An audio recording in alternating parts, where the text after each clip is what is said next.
You already know the headlines: the sex trafficking, racketeering lawsuit, and explosive claims from Cassie and shell-shocked ex-employees. Savage! I'm a savage!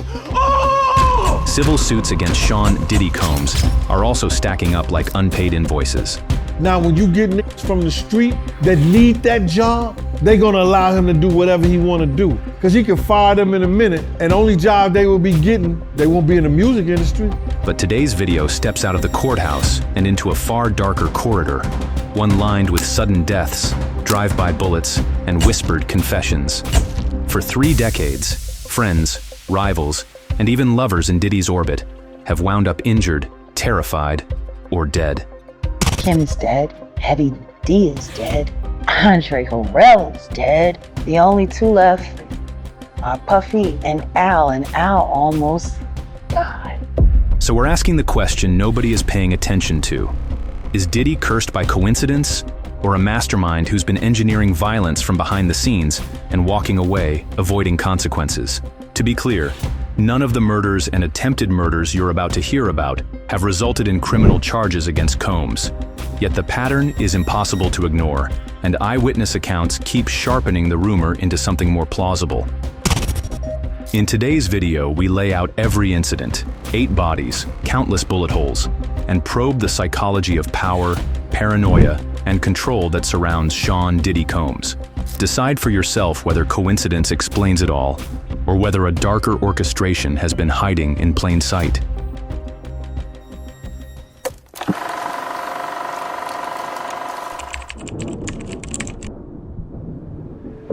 December 28, 1991, Sean Combs was a 22-year-old up-and-comer helping organize a celebrity charity basketball game at the City College of New York. The event, co-promoted with rapper Heavy D, was massively over capacity. People was already crowded out there and it was crazy. So I finagled my way in there, me and Slicknam. I said, yo, I told Puff right then and there, I say, Puff, if they don't do a boxing 1 outside and get these kids off the door, somebody gonna die tonight. He said, Gene, don't worry about that. City College was a deep experience for me. I was there, I was on the floor, I watched people take their last breath, regurgitate, and die. As the party promoter, Combs quickly came under scrutiny. Victims' families alleged gross negligence, that Combs and Heavy D had oversold tickets, failed to hire adequate security, then took the money, ran downstairs, and shut the door, effectively trapping the crowd. Combs was never criminally charged for the incident, but multiple civil wrongful death lawsuits ensued. You don't cut security to save $1. You don't cut security when security is the most important thing that you gotta have at these places. And that's what he did. He didn't listen. And what happened? 9 people died that night. I'm pumping on the chest of a little 17-year-old boy. How would you feel? Combs never apologized publicly to the families and seemingly moved on, emboldened by having dodged serious consequences. The City College stampede would later be seen as the first in a series of violent acts surrounding Combs that defined his rise. In the early 1990s, Combs was a hungry intern-turned-talent director at Uptown Records. Working under founder Andre Harrell, Combs was ambitious and aggressive. In 1993, that drive led to a clash of egos. Andre fired Combs from Uptown, later saying, "There can't be 2 kings in one castle." When I fired him, it was like I had an artist in the building, right? Because Puff, as an executive, he really is a very artistic guy. He can make videos, he can style. So I started to branch out in the movies and the television. So then Puff wouldn't really listen to anybody but me. So my full-time job became managing Puff. And I was doing other things. So even when I let Puff go, for the whole time he was let go, he was always on payroll. I never stopped paying him until he found his next spot. His artists were always still getting per diem. Because I didn't do it to hurt him, but I knew it was time for him to grow. And the only way he could grow was if he was going to have the same kind of corporate conversations that I was subjected to. Being cut loose proved momentous. Within months, Combs founded Bad Boy Records, instantly changing the hip-hop landscape. Combs began assembling a roster of talent, Among his first signees were a streetwise Brooklyn rapper named Christopher Wallace, the notorious B.I.G, and a promising Long Island MC, Craig Mack. Bad Boy's early success cemented Combs' reputation as a hitmaker. I named it Bad Boy because I wanted to go against the grain. Anytime you go against the grain, they consider you like kind of bad. I didn't want to be regular. I didn't want to just make records. I didn't want to just make money. I wanted to make history. By 1995, Bad Boy Records was on top, propelled by Biggie's success. Craig Mack, whose platinum single had helped put Bad Boy on the map, was noticeably absent from the victory lap. The single of the year is Plebeian Year, Craig Mack. Craig Mack, he's so in the house, yeah! Behind the scenes, Mack was desperate to escape Combs' influence. Puff didn't like him for whatever reason he didn't. He told Craig, yo, if you don't fire your manager, nigga, you can't work for Bad Boy. Craig said, yo, listen here, man, I'm not changing my manager just because you want to. Because Craig wanted his money for his music. Puff said, yo, I don't want that kid no more. Not at all. I was right there when he said that. Decades later, it emerged that Craig Mack himself harbored dark stories. In a 2018 interview unearthed after his death, Mack described a dispute with an unnamed music executive that turned threatening. Yo, you know, you owe us an album. And I'm like, excuse my French, but you owe me money. You know what I'm saying? So if you come up with the rest of the dough, then we can come up with the rest of the album. No dough, no records. That's it. I don't think you know what you mean when you're saying that, man. You know what I'm saying? You know what type of dude I am. You know what kind of muscle I got. You know what I'm saying? Right now, you need to be in the studio. So I said, all right, meet me up there at 7 o'clock. And I went and got one of my gunmen. My man, I'm not gonna mention his name either. He came with me up there, okay? And they saw him, and they fell back, because they were gonna do something to me. Craig Mack never publicly named the individual who threatened him. But given the timeline, his acrimonious Bad Boy exit, many fans and insiders suspected he was alluding to Combs. Mack's story, while not proven to involve Combs in any violence, set the tone for what was about to happen next. November 30th, 1994, a shocking act of violence further entangled Combs' world. Rising rap star Tupac Shakur arrived at Manhattan's Quad Recording Studios, a Bad Boy-affiliated studio, to record with a friend of Biggie's. As Tupac entered the lobby, gunmen ambushed him, shooting him multiple times. The people who knew what was going to happen to Pac was in the part of the Quad studio with Jimmy Hitchman, and that was Andre Harrell and Puff. So Puff knew. Tupac survived the attack, but the aftermath would alter hip-hop history. I have proved things that I can say that will back up my claim, but this is not for the world to know about. You know what I mean? It's between me and him, and only he knows. So every time he say it didn't happen, that's the only thing that makes this become an issue to everybody. In the wake of Tupac's accusations, lines were drawn. Bad Boy, Combs and Biggie, representing the East, and Death Row, Knight and Tupac, representing the West. The feud became intensely personal. Tupac began taunting and threatening Biggie and Combs in songs and interviews. Combs and Biggie, for their part, felt under siege. By late 1995, both sides were surrounded by armed entourage members and muscle, and the atmosphere was ominous. As the feud gained momentum, violence was not confined to lyrics. On September 23, 1995, a pivotal and deadly confrontation occurred far from New York or Los Angeles. In Atlanta, at an after-party hosted by producer Jermaine Dupri, both Combs and Suge Knight happened to attend with their crews that night, a volatile mix. Jermaine Dupri hit security, Puff with Wolf. And Jake looks in and see these guys. Suge came back. He came right in and slapped the out of Jermaine Dupri. Bah! And Puff was standing right there, and he snatched Puff with one hand. Suge had him with one hand and was shaking him. They walked to the limo. All of a sudden, somebody started shooting across the street. I could see the dude just busting, pop, pop, pop, pop, pop. They were called the play for the overlay. They started shooting across the street to make everybody look. We looked, the dude came out of nowhere and just touched Jake. The murder of Big Jake poured gasoline on the East-West fire. Investigators later called it the primary catalyst for a bi-coastal feud between Combs and Knight. Suge Knight was convinced that Combs had effectively put a hit on his friend.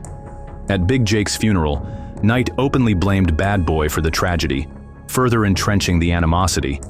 From this point on, any pretense of mere music industry rivalry was gone. It was war. 1 year later, on September 7, 1996, Tupac Shakur was gunned down in a drive-by shooting in Las Vegas, a brazen assassination that shook the world. Tupac's murder, coming after multiple public death threats traded between camps, immediately raised suspicions. Las Vegas police had few leads initially, but in the streets, rumors circulated that Sean Combs had quietly put a bounty on Tupac's head in revenge for all the trouble he caused. It sounded like a rap conspiracy theory, until a man on the inside spoke up years later. We'll wipe their ass out quick, you know, it's nothing. Who brought up the amount of $1 million? Shit, he did. Puffy did? Yeah. Okay. Wasn't you? No, it wasn't me, I'll shit. $1 million out there. Yeah, take it for 50. You know what I'm saying? Shit, So he brought up them $1 million. Yeah. When he looks over at you, and then, you know, Tupac's busy getting shot. Evidently, the story is Tupac's trying to either get out in the back seat or something. Yeah, what do you see happening inside of their car? I seen a bullet going through his head. I thought he did. So Orlando shot him across Dre? He leaned over and the window rolled down, the window popped. They was drove on my side, I was popped. You know what I'm saying? But they was on the other side. Right. In 2018, retired LAPD detective Greg Kading, who had led a task force on the Biggie and Tupac cases, went on record supporting Keffe D's account. So immediately in the aftermath, Diddy hears about the shooting, finds out that there's, Tupac's been shot and is in the hospital. And according to Keffe D, he gets a phone call. He's actually with Zip, the intermediary, and they're back in LA, and Zip takes a phone call, and it's Puffy on the other end of the line, hands the phone to Keffe D, and Puffy asks him, man, is that us? Is it, what just happened out there? Keffe D's like, yeah, it's us. However, when Keffe D's claims finally became public in a Las Vegas grand jury proceeding in 2023, they reignited the conversation. Combs was not charged or named in that indictment. Only Keffe D was charged as an accomplice to murder, yet the implication was clear. For those predisposed to believe Combs harbored a deadly streak, here was a first-hand witness tying him to the most infamous rap killing in history. Less than 6 months after Tupac's death, tragedy struck Combs' own inner circle.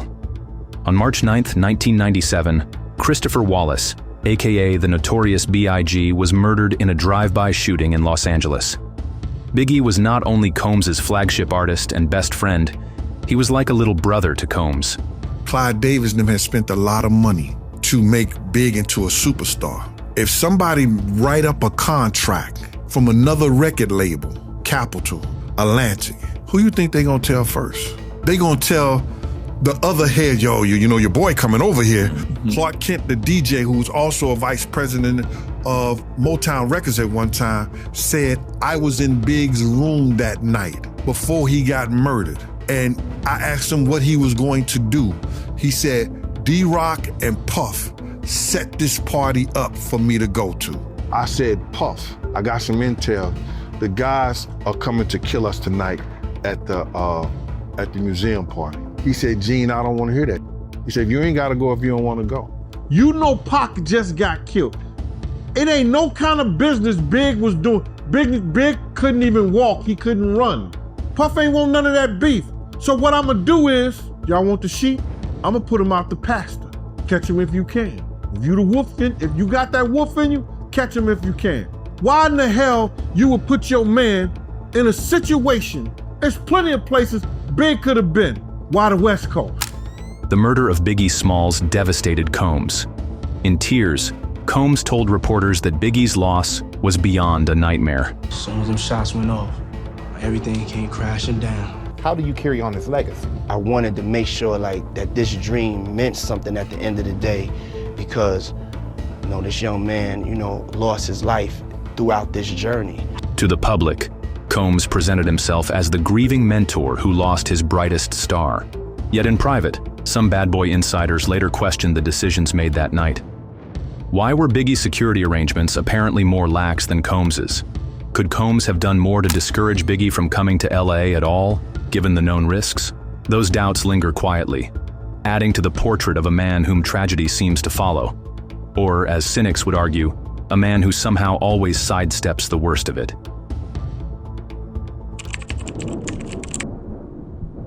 By the end of the 1990s, Sean "Puffy" Combs was at the pinnacle of fame.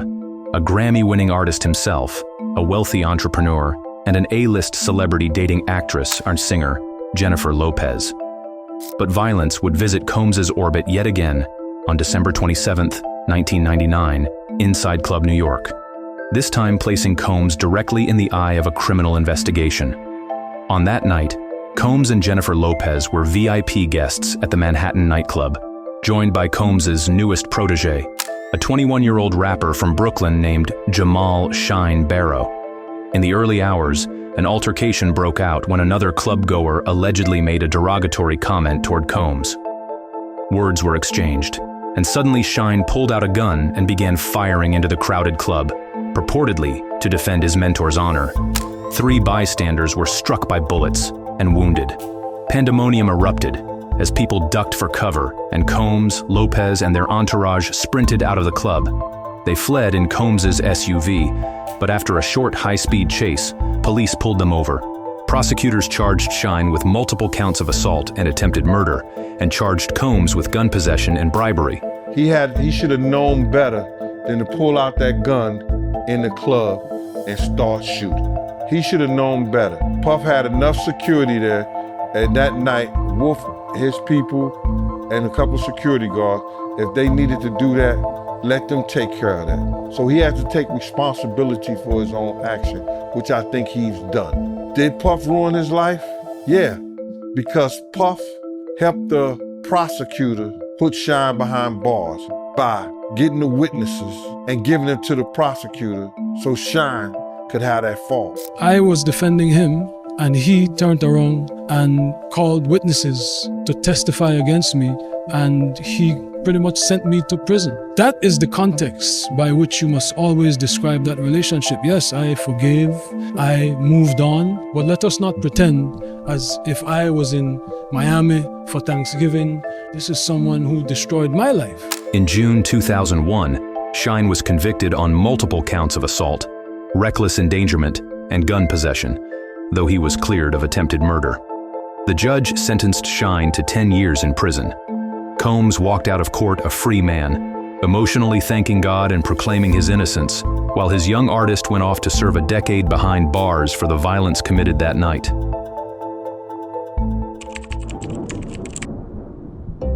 After the turbulent late 90s and early 2000s, Combs managed to avoid public violence for a long stretch. He expanded his business empire and settled into life as a family man and hip-hop elder statesman. But in November 2018, a personal tragedy struck that once again put Combs at the center of dark speculation. Kim Porter, Combs's longtime former partner and the mother of 3 of his children, was found dead at her Los Angeles home. Porter was only 47 and had been in apparent good health. The coroner's official report ruled her death as lobar pneumonia, stating she had been suffering flu-like symptoms for days. To the world, it seemed a tragic natural death, yet almost immediately, whispers arose, questioning if there was more to the story. He said, "Yo, get out the car, Barnes," and I got out the car. And next thing I knew, I seen the car rumbling, shaking. I opened up the door and said, "Yo, we in front of the Beverly Hills Hotel." So then Kim got out the car, she fixed her hair, and she said, "I want to explain. Put your hands on me again, and you're gonna have to explain this scratch that I'm about to put on your face." And Kim got to the point where she wasn't going for it. She wasn't having it. She knew that if she at least fought back, that it was a chance that she could leave a mark on him. And if she left a mark on him, he had a lot of explaining to do of what that mark was about. Insecurities. Anytime a man would go out his way to wiretap someone's phone or put taps in their homes just to monitor their conversation, that's a sign of insanity. So when you see someone doing that, what do you think he's gonna do if he found her on the phone talking to someone and or feels that she's cheating on him or somebody sleeping with his girl? What you think he gonna say? Ooh, I caught you. Ooh, I heard this. Nah, he gonna come in with the, it's gonna be a fight. Allegedly, Kim was found the day before and the day of her death, and then now she found in the bed dead from pneumonia. That just don't sound right, bro. That don't sound right at all. I don't think nobody in America thinks nothing suspicious about Kim's death, bro. If you are rich like that, Kim had a net worth of like, what, 12 million a year or something like that? Kim could have called any doctor to come over and look at her. Everything is suspicious about her death, bro. And I don't think an autopsy was done on her. And if it was a half-assed job. What I really believe is that they might got into a little spat, a little fight, something went down, and Puff did that play fighting stuff that he always do, and that pillow fighting stuff, and probably smothered her. Porter died just days before she reportedly planned to share detailed information with a biographer about her life with Combs. Unverified reports claimed she had a laptop or flash drive filled with stories. Was she perhaps writing a tell-all book? Kim Porter joins a list of people once close to Combs who died shockingly or under unusual circumstances. She was also, notably, someone who knew Combs' secrets, personal and professional. In May 2020, music executive Andre Harrell, the very man who had given Combs his start and fired him at Uptown Records, died suddenly of heart failure at age 59. Harrell's passing, from all official accounts, was due to natural causes. He had a history of heart problems, and there was no indication of anything nefarious. Far more pointed were the events that befell Al B. Sure, the R&B singer who had been raising questions about Kim Porter's death. In 2022, Al B. Sure was working on a documentary project tentatively titled Surviving Diddy, or according to some reports, contributing to the Peacock documentary Diddy, The Making of a Bad Boy. Then, in the summer of 2022, Al B. Sure suddenly fell gravely ill. He slipped into a 2-month coma due to unspecified organ failure, nearly dying before he finally recovered. He fell into a coma. Well, he had a catastrophic medical emergency, but he is back. There was so many things going on to the point where they were considering sending me to hospice. And what people don't truly understand unless you've been through this type of medical journey is taking for granted breathing, tying your shoes, speaking. He claimed that there had been a sophisticated PR campaign to shut him down, and a bounty on his head for speaking out. And Al B. Sure was working on the documentary of his life. And then he goes into a coma. He directly suggested that Combs or his affiliates were responsible for his medical emergency, implying he may have been poisoned or harmed to keep him quiet. It's a dramatic claim, and to be clear, there is no hard evidence disclosed to support the idea that Combs had anything to do with Al B. Sure's medical episode. Hey Keith, Metro Police, come over here. Hey man. We are here today to announce the arrest of 60-year-old Dwayne Keith Davis, aka Keefy D, for the murder of Tupac Shakur. I'm innocent. I ain't killed nobody. In a twist of fate, the long-dormant Tupac Shakur murder case roared back to life in 2023, and at the center of it is Dwayne Keefy D. Davis, the same man who decades earlier pointed the finger at Combs. Las Vegas police, armed with new evidence and Keefy D's own myriad confessions over the years, finally arrested Keefy D and charged him with Tupac's murder. As of 2025, Keefy D stands indicted and has pleaded not guilty. He is the only living suspect among the 4 men believed to be in the car that night in 1996. This development has once again shown a spotlight on the alleged Combs connection. In the court filings accompanying Keefy D's indictment, police explicitly referenced his past interviews about Combs, including the claim that Combs offered anything for Knight's head and the $1 million bounty story. Keefy D's impending trial raises 2 tantalizing possibilities. Will he testify in open court about Combs' alleged role in Tupac's murder? And if so, Will this lead to any formal investigation of Combs at long last for those events? It's too early to tell, but for the first time, one of the central figures in this violent history is facing a jury. A man who believes he is untouchable might take ever greater risks to maintain his throne. In conclusion, the portrait that emerges is of a man who built a shiny public empire, but who in the shadows may have thrived in intimidation, deception, and perhaps worse. Across the years, Combs has projected the mantra, "Bad boy for life," an almost prophetic slogan given the trail of bad situations orbiting his life.